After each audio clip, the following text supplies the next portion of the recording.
नगर निगम के ward number 31 Katghar से पार्षद इरफाना के पार्षद पति एडवोकेट अब्दुल सलीम अंसारी से हमारे संवाददाता ने आज उनके निवास पर मुलाकात कर खास बातचीत की।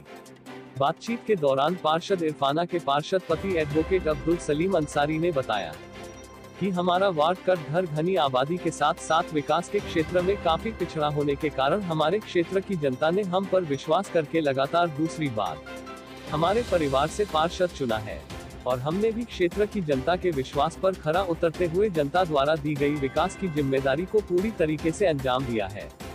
90% हमारे क्षेत्र में विकास कार्य पूर्ण हो चुके हैं। बाकी कार्यकाल समाप्ति से पहले बचे हुए कार्य पूर्ण करा दिए जाएंगे। इसकी जानकारी देते हुए पार्षद पति एडवोकेट अब्दुल सलीम अंसारी ने बताया। बरेली से रफी मंसूरी की रिपोर्ट। मेरा नाम एडवोकेट अब्दुल सलीम अंसारी है। मैं सन 2012 से मैं पार्षद रहा और वर्तमान में मेरी पत्नी इरफाना सलीम पार्षद हैं और 12 से अब तक के हम लोग नगर निगम में नुमाइंदगी कर रहे हैं अपने वार्ड की। सलीम साहब, आपका पिछला जो कार्यकाल रहा वो मैं समझता हूं कि एक बड़े दिग्गज सभासद को पराजित करके आपने ही सभासदी जीती थी। कुछ महत्वपूर्ण कार्य उस कार्यकाल के बताएं। जी सही बात। जो मुझसे पूर्व पार्षद थे नूरुद्दीन साहब, वो 3 बार लगातार इस वार्ड से जीते थे और उनको पराजित करके मैंने यहाँ पर सभासदी हासिल की थी।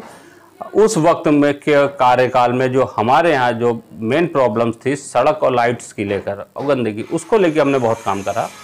एक हमारे जो पूर्व कार्यकाल में से ही लगे रहे पार्क को लेकर कि इस एरिया में पूरे क्षेत्र में कहीं कोई पार्क नहीं था, तो उस पार्क के कार्यकाल को लगते हुए वो कार्य कराया। जो इस वक्त पार्क हमारे यहाँ अमृत योजना का कार्य चल रहा है, तिलक मार्केट के पीछे पार्क बन रहा है। ये वो कार्य है जो उनके कार्यकाल में नहीं हुए थे और सन 2012 के कार्यकाल में मैंने अपनी कोशिश से यहाँ पर कराया।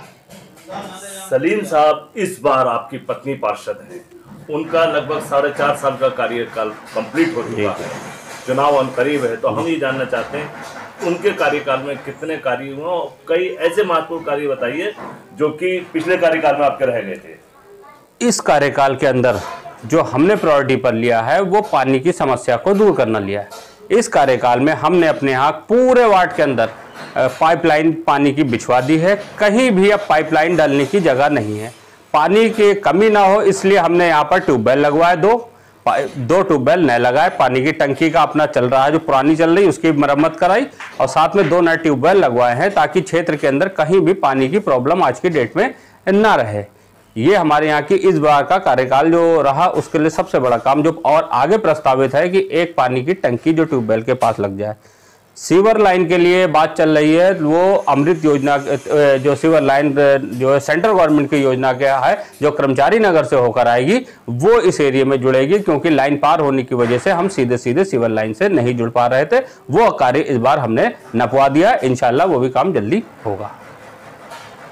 सलीम साहब, आपका बड़ा कंजस्टेड वार्ड है, घनी आबादी वाला, और यहाँ पर पिछड़ापन बहुत है, गरीब तबके के लोग ज्यादा रहते हैं। तो केंद्र सरकार और राज्य सरकार की कई योजनाएं जैसे कि उज्ज्वला गैस योजना, आयुष्मान कार्ड योजना, प्रधानमंत्री आवास योजना, पेंशन योजना, शादी अनुदान योजना, इस तरीके की लगभग 1 दर्जन योजना है। तो हम ये जानना चाहते हैं कि आपके पत्नी के कार्यकाल में और आपके कार्यकाल में इन योजनाओं का कितना लाभ इन लोग जनता को मिला है। लाभ का कहें तो उज्ज्वला योजना में कुछ क्षेत्र में हमारे कार्य हुए हैं। उज्ज्वला योजना में सिलेंडर मिले, लोगों को मिले हैं। और आवास योजना जो प्रधानमंत्री आवास योजना चल रही, तो इस क्षेत्र में बिल्कुल ना के बराबर कार्य हुए हैं। आवास योजना में लोग सालों से चक्कर लगा रहे हैं और वो बार बार डूडा ऑफिस के चक्कर लगा कर आ रहे हैं, जबकि कई बार मैंने डूडा अधिकारी से इस मसले पर बात भी करी और यहाँ सर्वे भी हुआ, फिर भी लोगों की किस्तें आना रह गई। प्रधानमंत्री आवास योजना के अंतर्गत कुछ मकान बने हैं हमारे यहाँ, कुछ उज्ज्वला योजना में पहले मिला था वो काम कर रहा है। बाकी जो पेंशन योजना है लोगों की वृद्धावस्था और जो विधवा पेंशन, इसके लिए लगातार हम लोग कार्यरत हैं और ज़्यादा से ज़्यादा लोगों को वो पेंशन दिलवाने की कोशिश कर रहे हैं। आपके क्षेत्र में प्रधानमंत्री का ड्रीम प्रोजेक्ट था आयुष्मान, लोगों को बेहतर स्वास्थ्य देने के लिए, तो इसकी क्या स्थिति है? आयुष्मान कार्ड हमारे यहाँ लगभग काफ़ी हद तक बने हैं, जिनका जो है 2011 की जनगणना की लिस्ट में नाम था, उसको मैंने अपने यहाँ कैंप लगवा कर ज़्यादातर लोगों के आयुष्मान कार्ड बनवा दिए। लेकिन दुर्भाग्य ये है कि बहुत सारे ऐसा पिछड़े वर्ग रह गया जिसका आयुष्मान योजना के लिस्ट के अंदर नाम ही नहीं था, और उस वजह से वो अपना कार्ड उनका बनने से रह गया, जबकि वो उसके पात्र हैं। और मैं गुजारिश करूंगा कि दोबारा जब हो तो उन लोग के पात्र लोगों के कार्ड को नाम फिर से उस लिस्ट में लाने की कोशिश की जाए। बाकी जो लिस्टिंग में नाम था वो ज्यादातर हमने बनवा डाले।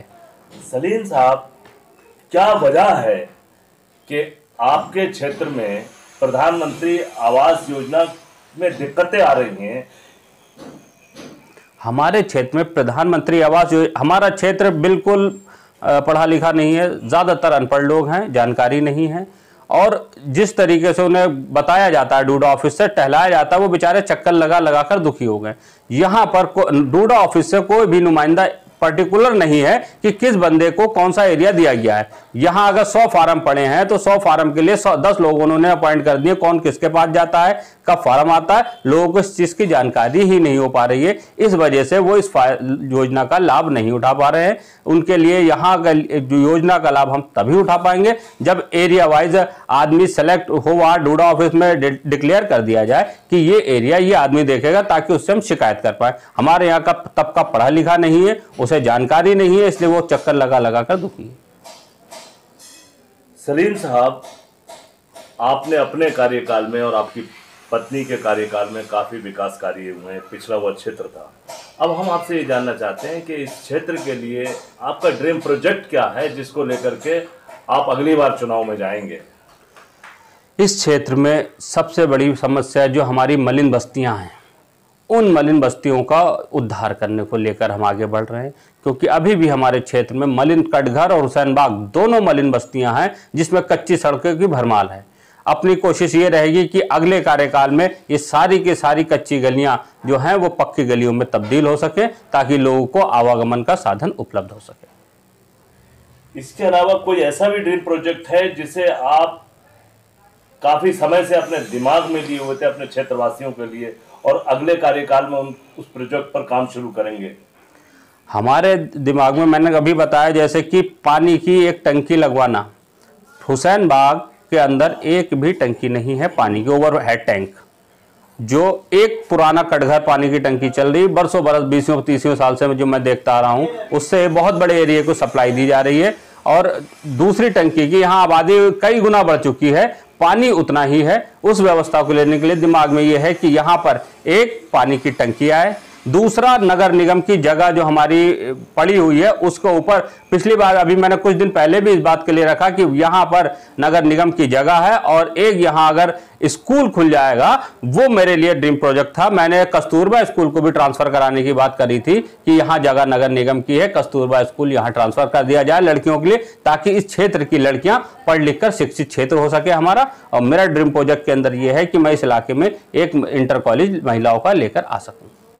मेरा ड्रीम प्रोजेक्ट एक जो सबसे बड़ा इस वक्त है कि मेरे क्षेत्र में जाम की बहुत समस्या है, और इसके लिए मैं कोशिश करने लगा हूं कि ये किला ओवर ब्रिज वाला यहाँ एक अंडरपास बन जाए, और एक हुसैन बाग ब्रिज वाला रेलवे लाइन इसके नीचे से अंडरपास बन। ये 2 अंडरपास हमारे क्षेत्र की बहुत बड़ी जरूरत है, ताकि यहाँ की आबादी को आवागमन की पूरी सुविधा मिले। पूरा किला क्षेत्र नैनीताल रोड वाले लोग किला फाटक से गुजरते हैं, वहाँ डेली जाम लगता है, और उसका निजात यहाँ ये दोनों अंडरपास ही हैं। यहाँ अंडरपास बनना बहुत जरूरी है, और मैं पूरी कोशिश में लगा हूं कि यहाँ जल्द से जल्द अंडरपास बनवा सकूं।